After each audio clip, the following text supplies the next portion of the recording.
বাংলাদেশের প্রথম সিনেমা আমার একটা ছোট একটু ইসের মাঝখান দিয়ে কাজের মাঝখান দিয়ে একটু অল্প একটু আমার পারফরমেন্সের মাঝখানে দিয়ে এটা হচ্ছে প্রদর্শিত হবে। সবাই এটার ব্যাপারে যারা একটু কম জানতো তারা হয়তো বা একটু বেশি জানবে।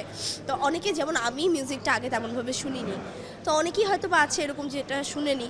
তো এই জিনিসটাতেই প্রেশারাইজ ফিল করছিলাম যে যেহেতু আমার আমার দ্বারা এটা প্রদর্শিত হচ্ছে এখন মুখোশটা ওরকম গেট আপ সব কিছু নিয়ে ঠিকঠাক আছে কি না, কেমন লাগছে সব কিছু মিলেই নার্ভাস ছিলাম এবং অনেক হ্যাপি ছিলাম যে আমাকে চুজ করা হয়েছে এটার জন্য।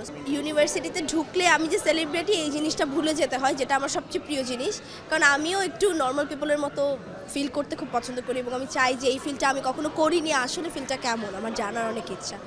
একটু অসুবিধা হয়, মিথ্যা কথা বলে আমার লাভ নেই, একটু অসুবিধা হয়, সবসময় হয় না।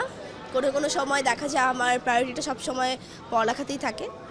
আমার বাসা থেকে যেহেতু ওটাই আমার সবসময় নির্দেশ থাকে যে পড়ালেখাটা আগে, তো দেখা যায় যে কোনো সময় আমাকে কাজ একটু শাফল করে নিতে হয়, বাট আমি ট্রাই করি সবসময় ম্যানেজ করে নেওয়া। ফিল্মের মানুষ, ফিল্মের পথেই আগাবো, বাট শেষ করার পর এতটুকু বলতে পারি যাই করব মিডিয়াতে থেকেই কাজ করব।